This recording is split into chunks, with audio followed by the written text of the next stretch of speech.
Ұстаз тілегі сайтында материал жариялау туралы нұсқаулық. Ұстаз тілегі сайтында материал жариялау тегін әрі өте жылдам. Сайтта материал жариялаған соң сізге сертификат бірден беріледі. Ол үшін Google, Яндекс, яғни іздеу жүйелерінде ұстаз тілегі сайты деп іздейміз. Ашылған тізімнен ұстаз тілегі сайтын басамыз. Біздің жағдайда ол ең бірінші болып тұр.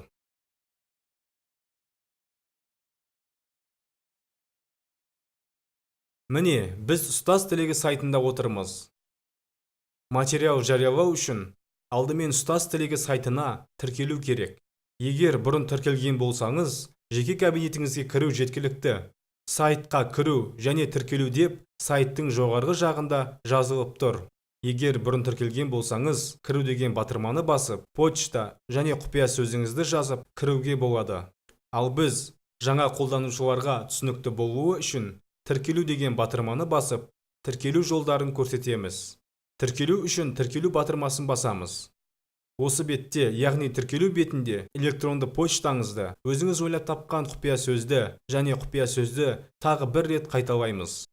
Алдымен почта жазамыз. Ұстаз тілегі @gmail.com. Сосын құпия сөзді жазамыз. Құпия сөзді қайталаймыз. Және соңында есептің жауабын жазу керек. Мысалы, бізде 131 қосылған 135 тең 266. Тіркелу бетіндегі барлық жолдарды толтырып болған соң, сайтқа тіркелу батырмасын басамыз.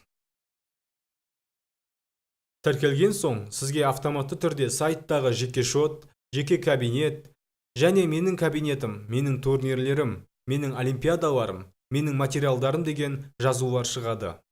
Сіздің жариялаған барлық материалдарыңыз менің материалдарым деген бөлімде жинақталады. Әзірге біз материал жариялаған жоқпыз, сондықтан сертификаттар берілмеген. Материал жариялау үшін жоғарыдағы материал тегін жариялау деген батырманы басу керек. Міне, біз материал жариялау бетін аштық. Осы бетте ең алдымен материал жариялау ережесін оқып шығамыз. Ережелерді қысқаша түсіндіріп кетейік. Ең алдымен материал авторлық болуы керек. Яғни өзіңіздің материалыңыз немесе әріптесіңіздің материалын жариялайтын болсаңыз, сол материал міндетті түрде әріптесіңіздің материалы болуы керек. Екіншіден, материал толық аяқталған, нақты бір мақсаты болуы керек. Үшіншіден, материал басқа ұстаздарға пайдалы болуы керек. Төртіншіден, басқа сайттардан көшіріп алынған материалдар сайттан өшіріледі. Сабақ жариялау ережесімен танысып болған соң, жаңа материал қосу бетіне қайта ораламыз. Ескерту: сайтқа тек Word, презентация, PDF файлдарын салуға болады. Материалды сайтқа жариялау алдында материалды дайындап алу керек. Біз жұмыс үстелінде, яғни рабочий столда барлық сайтқа жариялайтын файлдарды сақтап алдық. Рабочий столға өтеміз. Ұстаз тілегі деген папкада барлық құжаттар сақталған. Папканы ашамыз. Біз алдымен Ұлы жібек жолы деген файлды жариялап көрейік.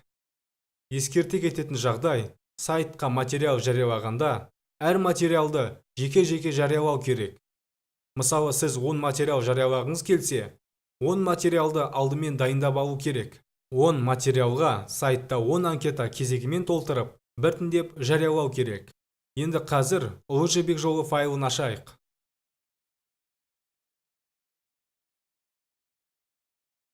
Авторы және жұмыс орны көрсетілген, сабақ толық жазылған және ұстаздарға пайдалы.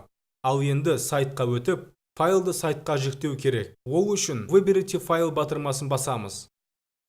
Ашылған беттен Рабочий стол, ұстаз тілегі деген папканы ашамыз. Осы жерден Ұлы жібек жолы деген файлды басып, Открыть деген батырманы басамыз. Міне, сайтқа салатын файл таңдалды. Файл аты және көлемі көрсетілген. Таңдалған файл көлемі 10 мегабайттан аспау керек. Біздің файл көлемі 21 килобайт, яғни 10 мегабайтқа жетпейді. Енді төмендегі жолдарды толтырайық.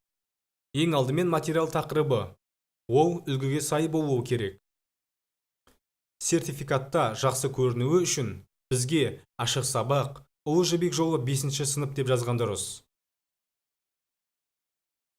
Келесі жол материал туралы қысқаша түсінік. Материал туралы қысқаша түсінікте материал туралы өз ойыңызды жазуға болады. Ұлы жібек жолы деген файлды ашамыз. Бізде ашық сабақ болғандықтан сабақтың мақсаты жазылған.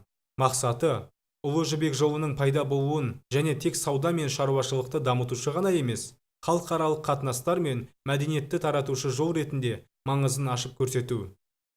Осы мақсатын белгілеп, тінтуірдің оң жағын басып, копировать етіп, сайттағы материал туралы қысқаша түсінік деген жерге барып, вставить батырмасын басамыз.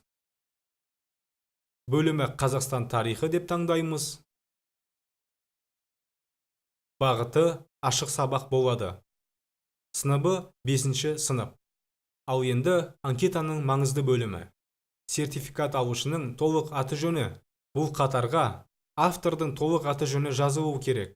Біз алдын ала автордың толық аты жөнін файлға жазып сақтап қойдық. Утемуратова Зина Базарбаевна дегенді белгілеп, тінтуірдің оң жағын басып, копировать етіп, сертификат алушының толық аты жөні деген жерге барып, оң жағын басып, вставить батырмасын басамыз. Міне, аты жөні жазылды.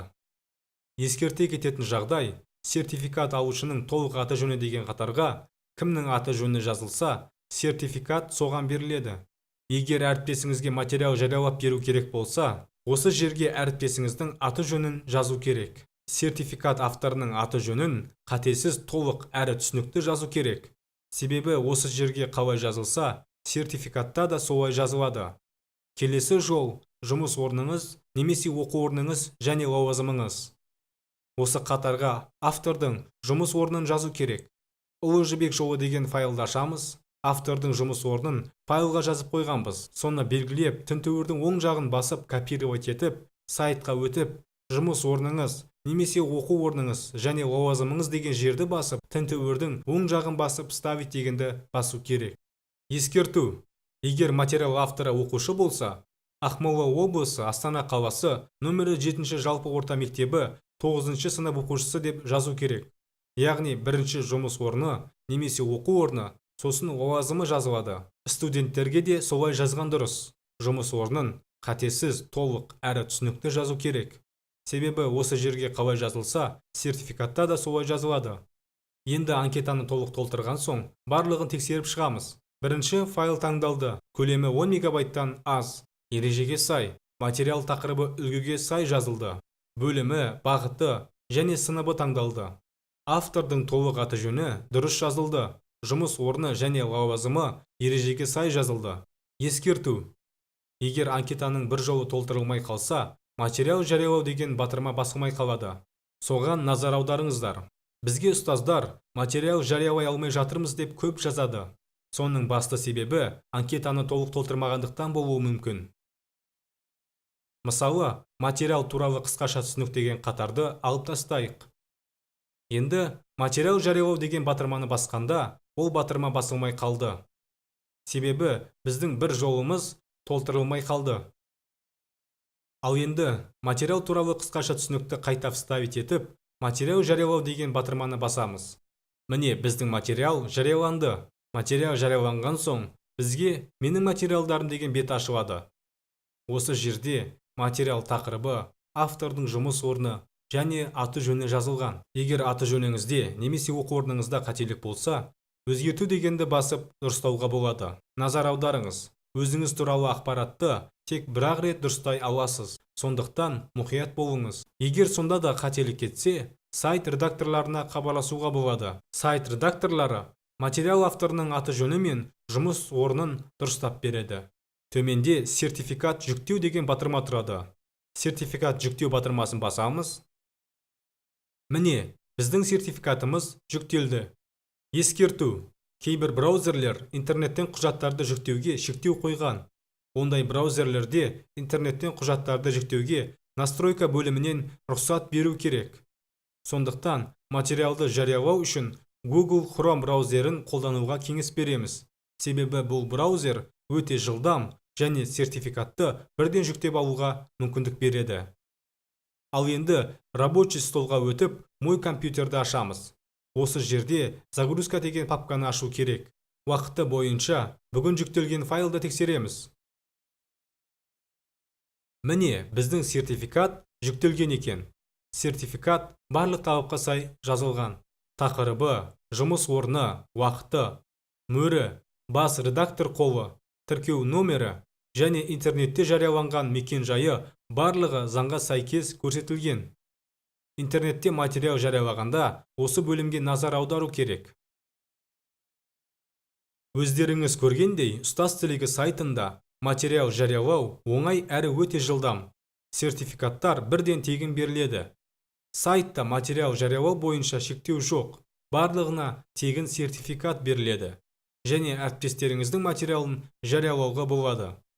Қазіргі уақытта сайтта 163 мыңнан астам материалдар жарияланған. Барлық материалдарды сіз тегін жүктеп алып, сабақ барысында қолдануыңызға болады. Ұстаз тілегі сайтында осындай тиімді әрі тегін мүмкіндіктер қарастырылған. Егер сізге ұнаған болса, сайтқа кіріп, материал жариялауға кеңес беремін. Өз мүмкіндігіңізді қолданыңыз.